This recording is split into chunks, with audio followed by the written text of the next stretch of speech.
Good evening. I'm Linda Malone, Development Coordinator at Duxbury Beach Reservation. Welcome to the third episode in our series, Get to Know DBR. We have collected questions from the public, and earlier this week, DBR Director Ted Devnew and Executive Director Cris Luttazi sat down to answer many of these questions. You can ask questions during the presentation by typing into the Q&A, and we will try to answer in real time. If we didn't get to your question, or if you have more questions, please send them to info@duxburybeach.com. Thanks for joining us as we work together to protect, preserve, and enjoy Duxbury Beach.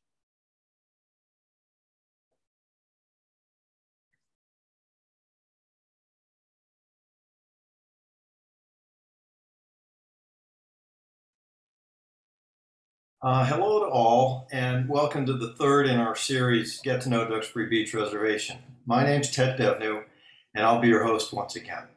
I've been a trustee of the beach for 10 years, and I'm now a director. But I was fortunate enough to grow up in Duxbury, and I've been enjoying our beach, the bay it creates, and the town it protects for over 50 years.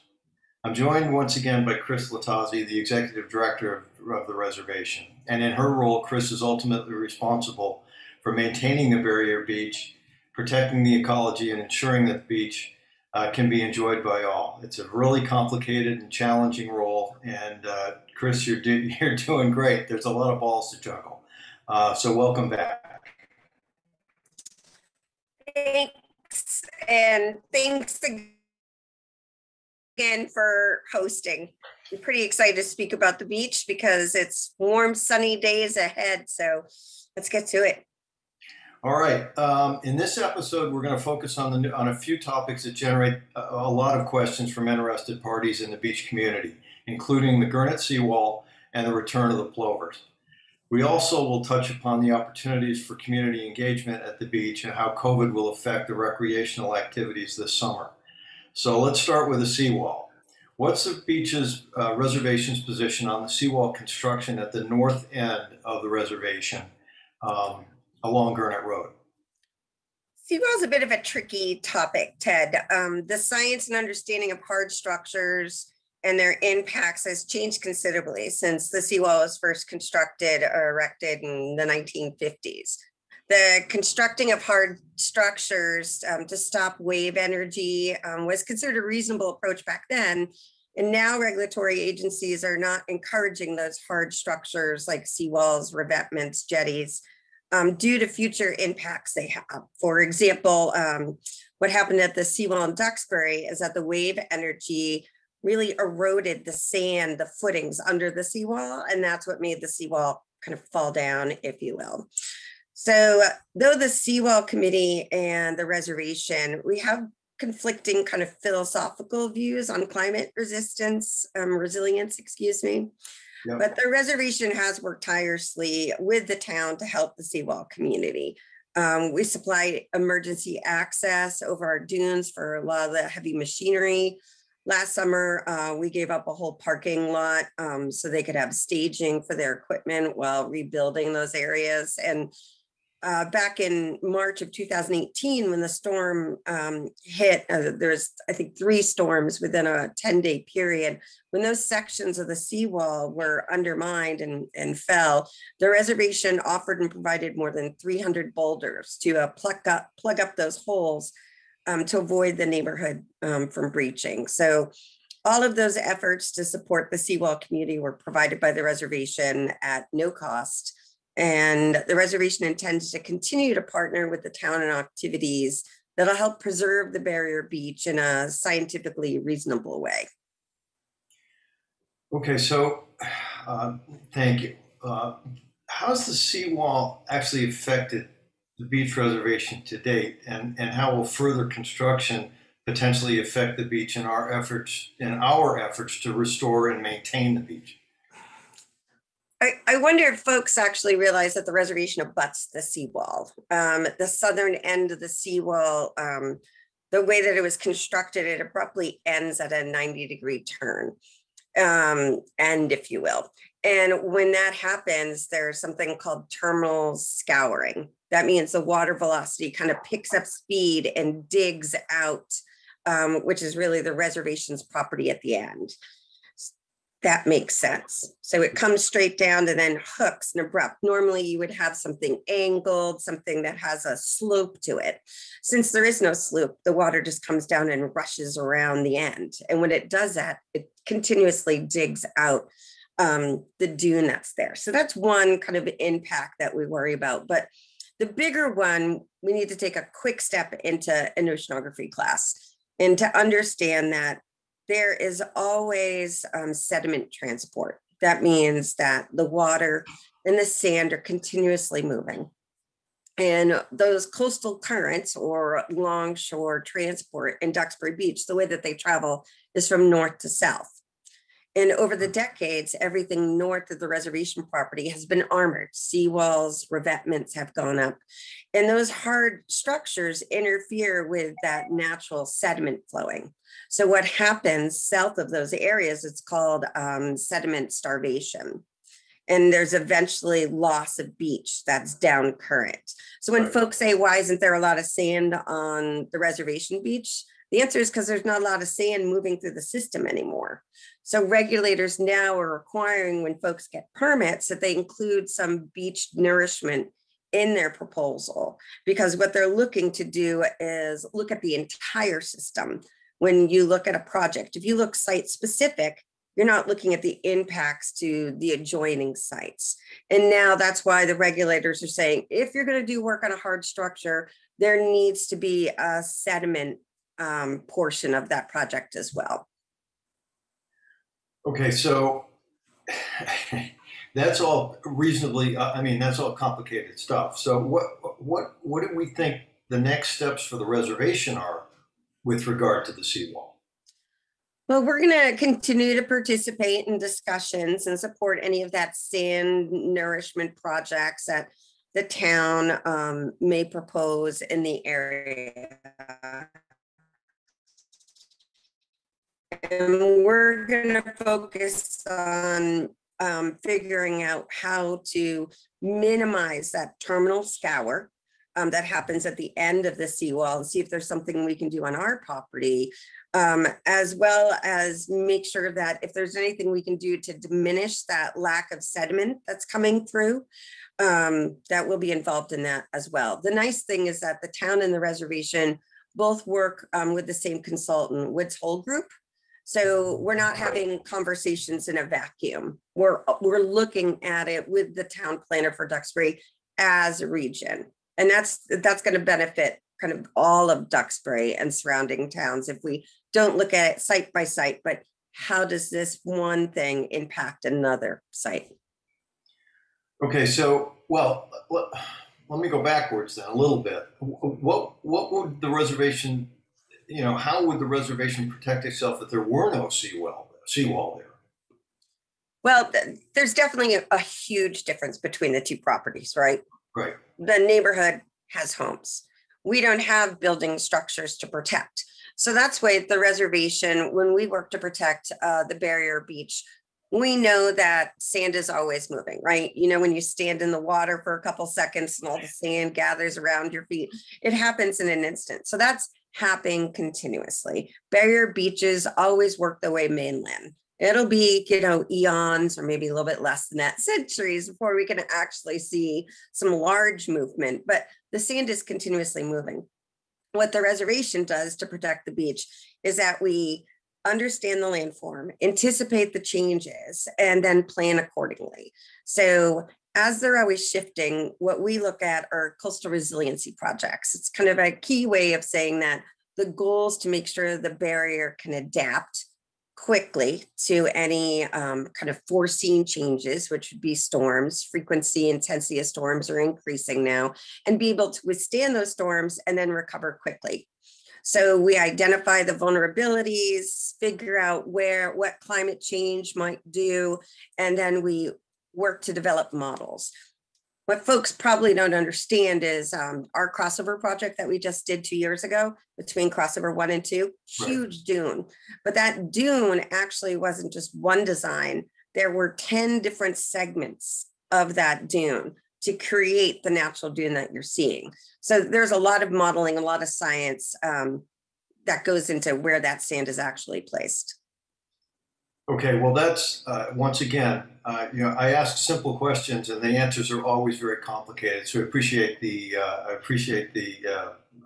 the depth to which you're able to do this.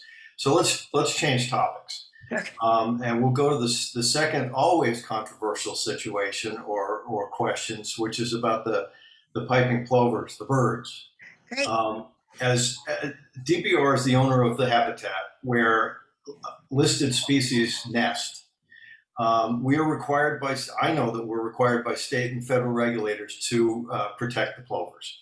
And the reservation's goal has always been to balance the need for the protection of the birds of this species with a desire to use the beach for recreation. So the first question is, why do we protect the plovers when they're eaten in South America?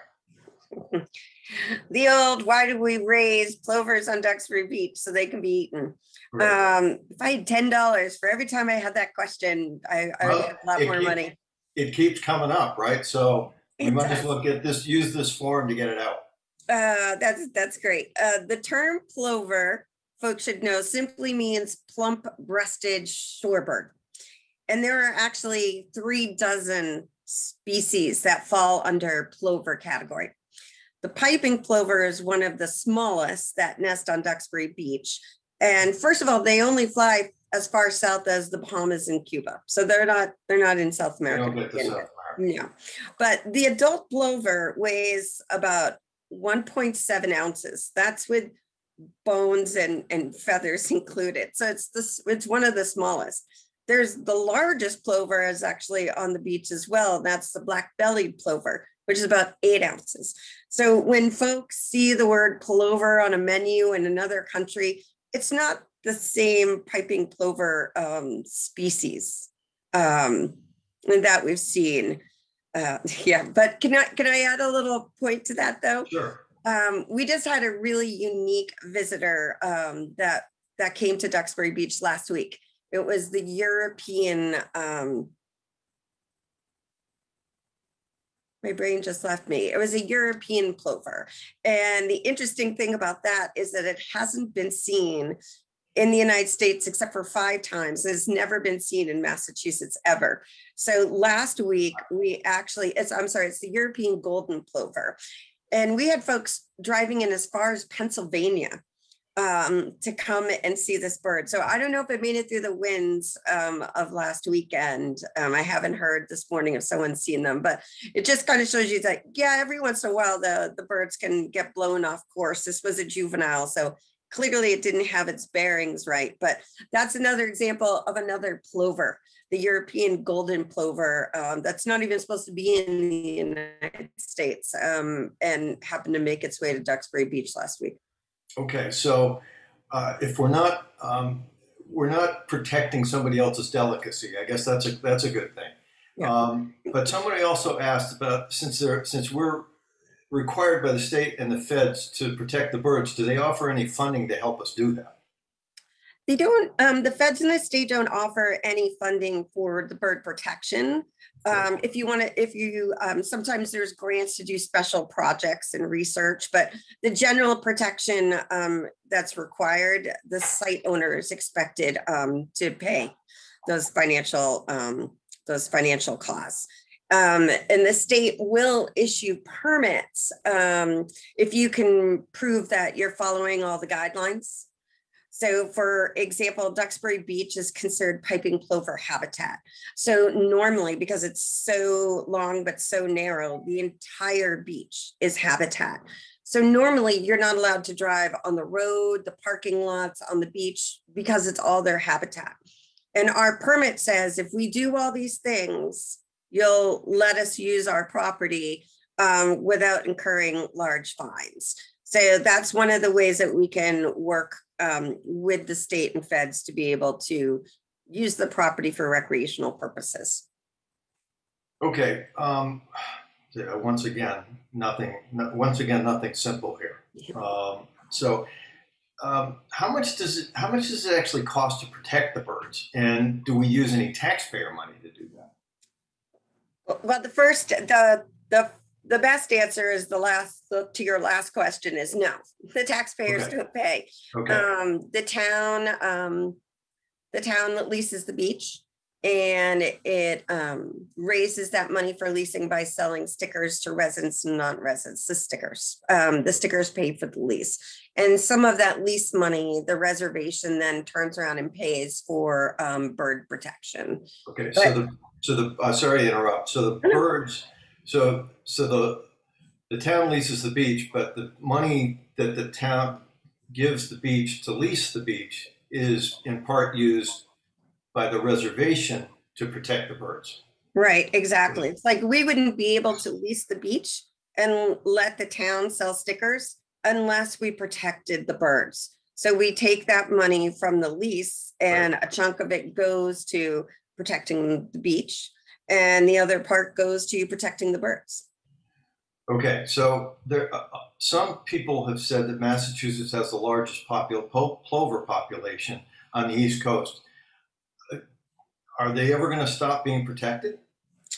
Or well, the people that say that are correct. We definitely have the largest plover population, considering all the surrounding states in the Northeast that have plovers. And yes, hopefully that's the goal of listing any species, is that there's protections that are put in place, and then the species gets delisted or not protected as much as it currently is right now.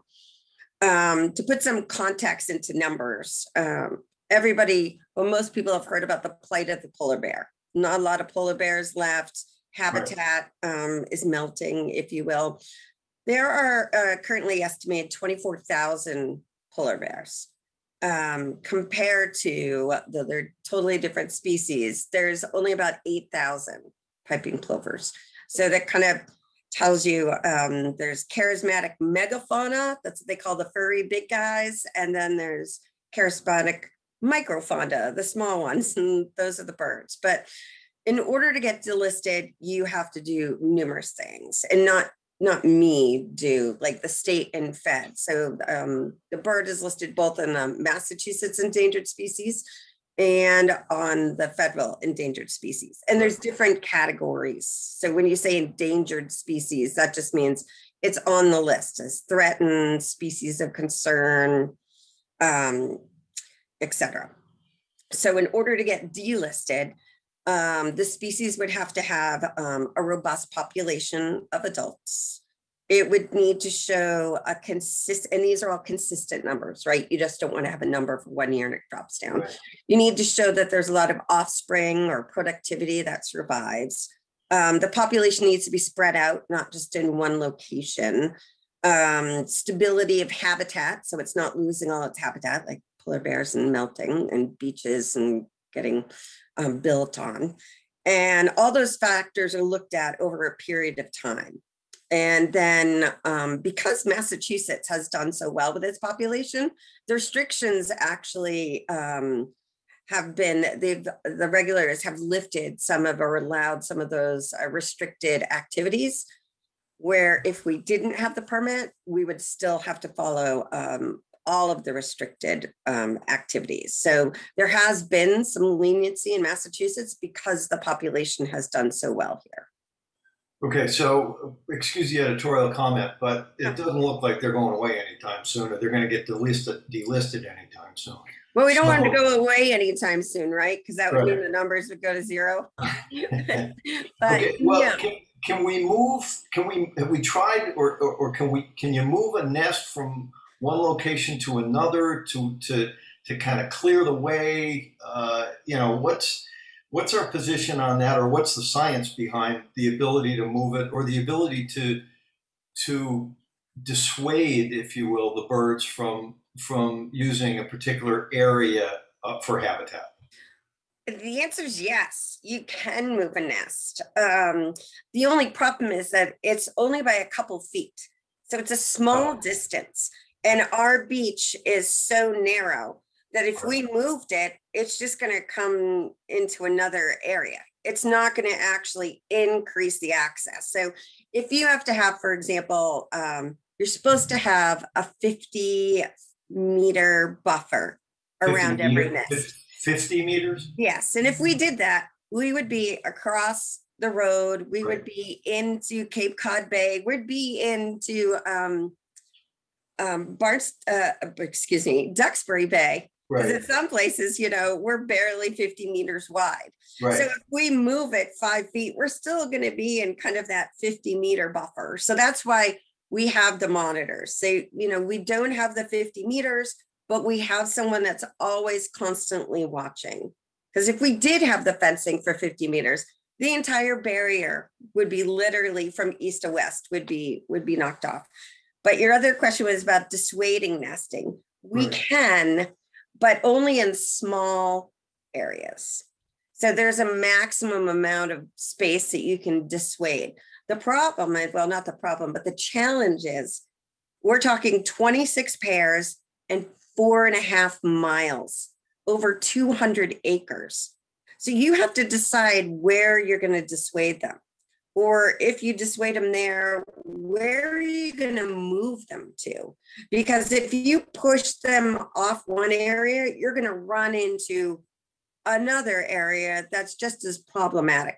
And it's simply because our beach is so small. One of the beaches, this is kind of a funny story, not for them, but a beach on the Cape that has driving on it, last year tried to dissuade birds from nesting in an area.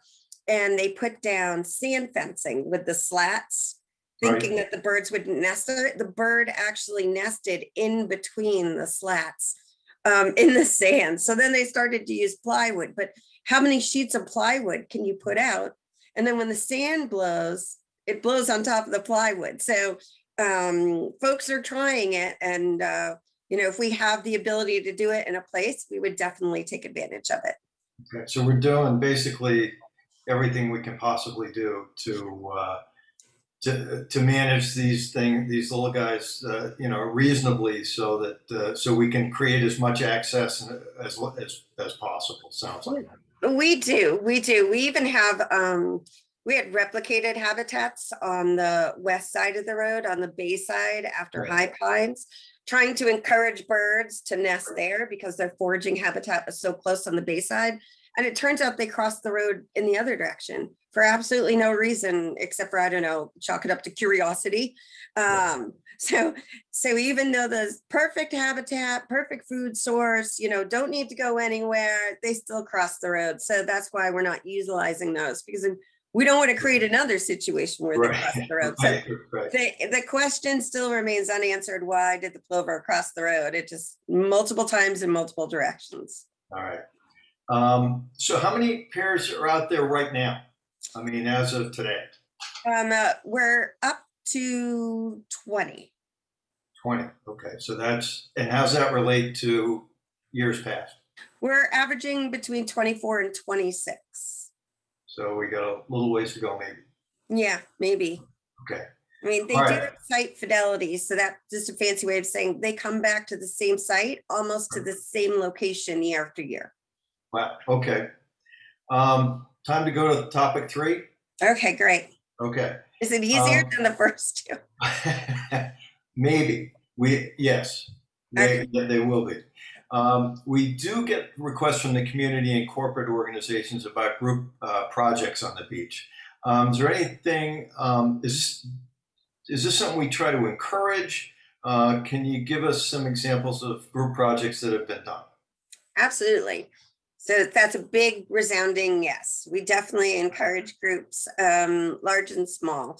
In fact, we just had a beach sweep where we clean the beach before the season opens. It has to be done by April 1st. So we always pick a chilly March day. I wish we could do it in May, but we had over 450 people show up. That is hundreds more than we normally do. I have to chalk it up a little bit to COVID. I think people were just so excited to get outside, which is great, and come and help us with the beach. But groups there, they ranged from families and individuals, multi-generation, the Duxbury Lions Club, Duxbury Bay Maritime School, the rowing team there, and Duxbury Key Club, and a whole host. And Raynham, Wareham High School came. There was a lot of folks. And as I said, we have 4.5 miles, so we can't have too many. But we also have smaller groups. Companies like to do a volunteer day. And we've had some folks come for that. Small financial companies and large manufacturing companies come out. And they can come out through the year as well, because there's always areas like parking lot that need to be picked up. And the Boy Scouts and Girl Scouts have also done projects, erecting walkways, taking inventory of signage and tracking changes on the beach. There's always something to be done. And we have projects big and small. Well, that's an incredible turnout for the cleanup this year. That's great. Congratulations on that. What do you think people? When you talk to the volunteers that came out, what did they say about what they gained from kind of being out there helping out? But was there any theme? I think people have a real affinity, affection for Duxbury Beach. If you look at the town polls of surveys of why people move to the town, the beach or being on the seaside is really usually the number one reason. And people feel that it's part of their community, it's part of the town, and they want to contribute. And the other bit is that there's so many people that actually want to talk to folks, and they want to ask questions and understand more about the beach. And during the beach cleanup, it's a great opportunity. We have a small staff, but we have tons of volunteer trustees. I shouldn't say tons. We always need more.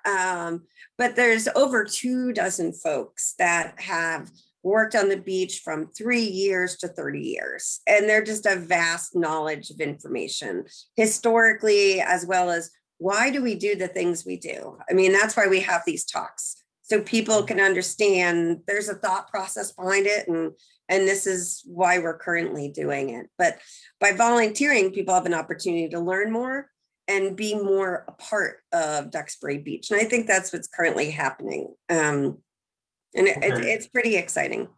So are there any opportunities coming up where people who wanted to get more involved could? There definitely is. Loaded question. We have, yeah, exactly. So I'm not going to list them all, but we have single day projects. We have focused projects where you can just sink your teeth into it seasonally. We have a gentleman that helps us quarterly capture by photo the changes at certain locations on the beach. Some of these are required with our grants. We have to track things to show the differences. Others are for historic purposes, for data collection.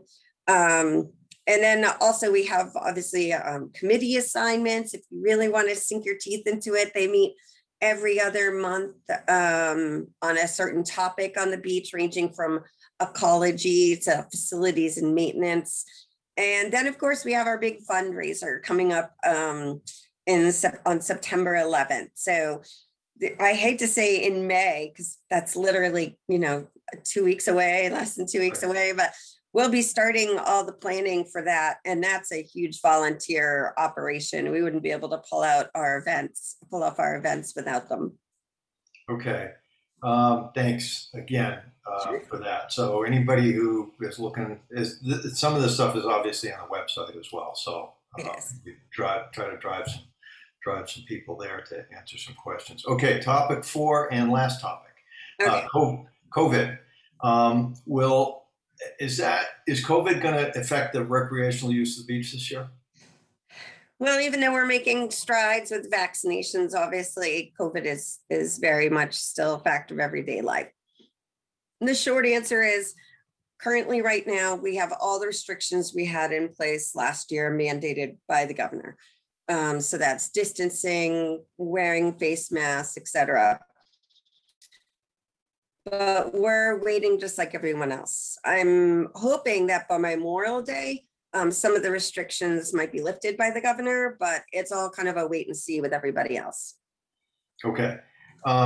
So currently then it's the same as last year. And we're going to be looking at that to relax or change those regulations as we go forward. Right, exactly. So Standard right stuff. now in Massachusetts, you have to have your mask on when you're outside.